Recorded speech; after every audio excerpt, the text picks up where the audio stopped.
Et bonjour, j'espère que vous allez bien. Écoutez, dans ce tuto, on va s'intéresser un petit peu aux mâchoires et aux bouches. Là, vous voyez, j'ai un exemple à l'écran. Le but, c'est d'essayer de faire ça vraiment de manière facile et accessible. On verra qu'il y a aussi une méthode qui permet d'être un peu plus précis dans ce qu'on va faire et un peu plus personnalisé, on va dire. Mais déjà là, dans les minutes qui suivent, on va faire vraiment simple. Comme ça, si vous êtes débutant, vous pouvez faire le tuto à 100%.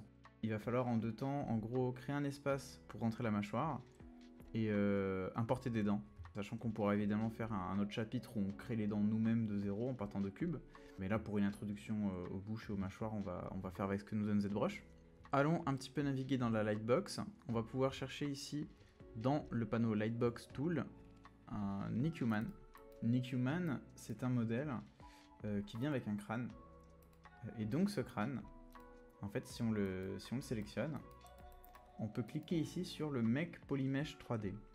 Ça va isoler le crâne dans un PM 3D, donc en fait ça va créer un nouveau tool avec le crâne tout seul. Et vous savez, dans ZBrush, on peut importer un tool dans un autre. Donc là, ce que je vais faire en gros, c'est que je vais venir glisser la mâchoire en fait et la positionner déjà un peu au niveau du crâne, et puis après on ira creuser. Donc je vais aller sur ma tête ici qui est en cours de travail. Et en ayant ici fait mon Make Polymesh 3D sur le crâne ici, je vais pouvoir faire un Append PM3D Skull ici. Alors dans ZBrush, vous avez une tips. Si par exemple vous avez importé un PM3D et que vous ne savez pas vraiment où est le pivot, vous pouvez à tout moment ici cliquer sur ce petit bouton là, Go to Unmasked Mesh Center. Et en fait, ça va vous mettre le pivot là où est le crâne. Vous voyez que là, le pivot a été mis parfaitement sur le crâne. Hop. Il faut que je fasse bien gaffe à voir la symétrie. Hop, on voit que là j'ai bien la symétrie. J'ai les deux points, raccourci X. Et une fois que tout ça est prêt, je fais un petit W, je prends le centre et je scale. Et là, l'exercice, ça va être de correctement mettre la tête dans mon modèle. Il faut à peu près que ce soit cohérent en termes de proportion. Évidemment, il y a plein de situations où vous avez envie de sculpter le crâne vous-même. Là, c'est pour faire un tuto accessible à tout le monde. Donc là, avec les dents qui sont en place, on va pouvoir faire un petit Alt, clic gauche sur notre base. Vous voyez que là, on est sur le subtool actif. On va faire Alt, clic gauche en clé build-up et on va essayer de creuser pour découvrir un petit peu les dents. Avec CTRL, Drag, on peut actualiser le Dynamesh. Ça va nous aider un petit peu. Hop, CTRL drag, on peut lisser. Voilà, CTRL drag, on lisse. Bon, il a un joli sourire. Si on veut que les dents, elles soient un peu moins polygonales, on va faire Alt, clic gauche sur les dents. On va pouvoir faire des CTRL D pour les lisser, un petit peu. Voilà, là on voit que c'est lissé. On a déjà un petit peu vu ça sur la chaîne, mais vous voyez que le crâne, il est composé de différents subtools. Donc là, moi, ce que je vais vouloir faire, c'est venir en fait faire des splits. Donc les splits, ça va séparer les objets. Là, vous voyez, si je fais des groupes splits, hop, je fais OK. Je me retrouve avec un subtool pour le crâne, un subtool pour les dents supérieures, un subtool pour les dents inférieures et la mâchoire. Ce qui est bien. Voilà. Au moins j'ai mes... Vous voyez, si ça me gêne un peu là le crâne, hop, je peux le cacher et garder un peu la tête que j'avais avant. Pareil, la mâchoire, elle sort un petit peu ici. Si je veux pas les os, boum, je cache. Je me retrouve comme ça. Généralement, moi, ce que j'aime bien faire sur ZBrush, c'est faire un append et d'aller chercher une sphère. Hop. Et avec ma sphère, donc j'active bien la symétrie dessus, on n'oublie pas, on met un petit Dynamesh. Et là, mon objectif, avec W, ça va être de la réduire. En fait, je vais m'en servir pour faire la gencive inférieure et la gencive supérieure. Donc ça dépend un peu, des fois je fais un mesh pour la sup et l'inférieur. Des fois je fais deux mèches, ça dépend un peu. Alors je sais, ça paraît un peu bizarre là, la technique, mais en fait sur ZBrush, on peut très facilement créer des nouvelles surfaces en fait avec, à partir de primitifs comme la sphère. Donc il ne faut pas s'en priver. Là vous voyez, on la place un peu. En réalité, en fait, on ferait la même chose pour la langue. Pareil, si des fois on fait un peu des gueules à la Venom, un peu ouvertes, et on a des petits filaments, des trucs comme ça peut aussi être fait avec d'autres sphères en fait. Je peux dupliquer pour faire l'inférieur, et tout simplement l'abaisser. Puis après, avec un move, hop, on vient et puis on replace tout ça. On replace un peu tout ça. En fait, faut vraiment pas hésiter. Je vois souvent les débutants essayer de tout faire sur le même subtool. Les yeux, les dents, la langue, les choses comme ça. Mais en réalité, en fait, au plus vous multipliez les subtools, au plus vous allez avoir de la facilité pour travailler une zone de votre modèle sans affecter tout le reste. Hop là. Là, c'est pareil au niveau après de notre... Évidemment, on va pas rester... Bon, c'est déjà pas trop mal, hein. En vrai, on a déjà une petite base. Et puis là, avec la clé build-up, après, on va pouvoir resculpter un peu la mâchoire en fonction un peu du Cara Design. Hop, venir un peu ici gonfler pour faire comme s'il avait un petit peu peut-être des lèvres. Là, il a une mâchoire quand même très ouverte. Hop. Le smooth est très fort, je vais le baisser un petit peu en Z d'intensité ici pour être plus discret quand je vais essayer un peu de lisser tout ça.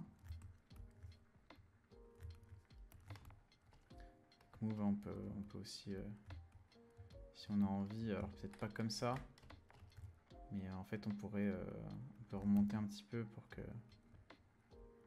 par-dessus la gencive en fait. Hop. Ça un peu par-dessus la gencive.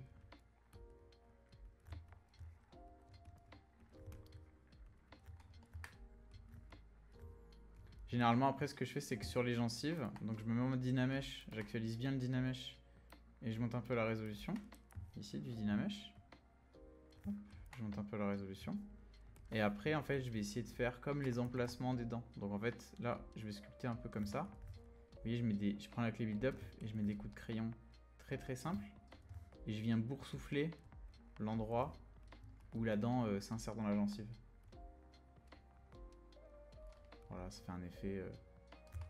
on voit que la dent elle est un peu enfoncée et tout dedans. Vous voyez, ça fait un truc cool. Je fais la même chose sur la gencive du bas. J'augmente un peu la résolution. Dans ZBrush, vraiment, chaque objet gère sa propre résolution de Dynamesh. Donc c'est pour ça qu'à chaque fois, vous me voyez refaire la même manipulation. C'est quelque chose qui s'active sur chaque subtool. Regardez, ça poursuit un peu. Alors, pareil, hein, si vous estimez qu'il n'y a pas assez de polygones, vous pouvez augmenter la résolution. Il y a aussi le CTRL D hein, qui existe pour ajouter un niveau de subdiv. Mais généralement, moi, sur un modèle, quand je suis en mode morphing, donc je suis pas encore en train de trop travailler les détails, la surface et tout, je reste en mode Dynamesh. Les dents, c'est pareil. Après, en fait, une fois que vous les avez, et si vous avez envie qu'elles soient un peu moins symétriques, vous enlevez un peu la symétrie. Vous venez avec une trim dynamique. Vous pouvez un peu leur mettre des petits coups comme ça pour les rendre un peu plus imparfaites. Enfin, un joli sourire. Hein. Les dents, c'est jamais symétrique de toute manière. Donc vous pouvez y aller comme ça. Si vous avez besoin de bouger une dent en particulier, y en a qui utilisent Move, mais c'est pas forcément génial parce que vous voyez que quand je tire sur une dent avec le Move, en fait ça bouge les autres à côté, donc c'est un peu bizarre. Moi j'utilise la Move Topological, qui est là. Et Move Topological va vraiment prendre... En fait vous voyez que quand je mets des coups de crayon, ça touche que la dent sur laquelle j'ai cliqué, ça touche pas les autres qui sont à côté.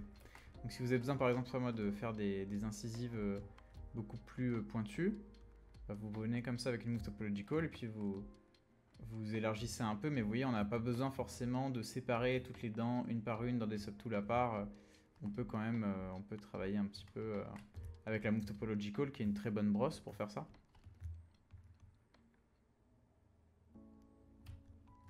L'autre brosse que j'aime vraiment beaucoup utiliser quand je fais ça, je mets un petit coup de subdiv pour avoir un peu plus de polygones, c'est la dame standard. Alors je vais pas l'utiliser avec une intensité trop forte, mais en fait vous voyez, regardez.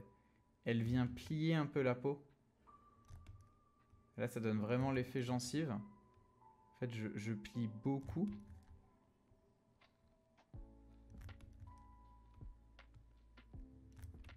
Et je vais faire pareil en haut. Un petit coup de CTRL D.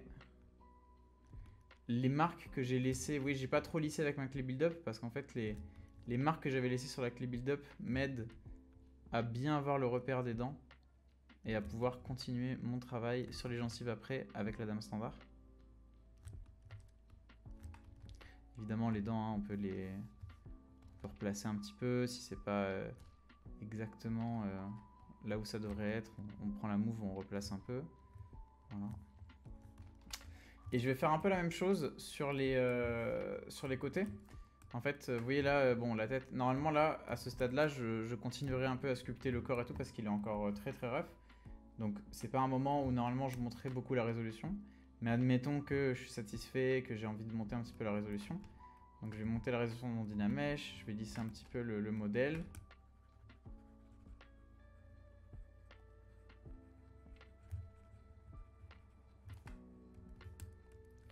Et après, je vais faire le même genre de travail à la dame standard toujours, pour par exemple sortir un peu les lèvres. Hop, bah, je vais pouvoir comme ça les souligner entre guillemets un peu à la dame standard.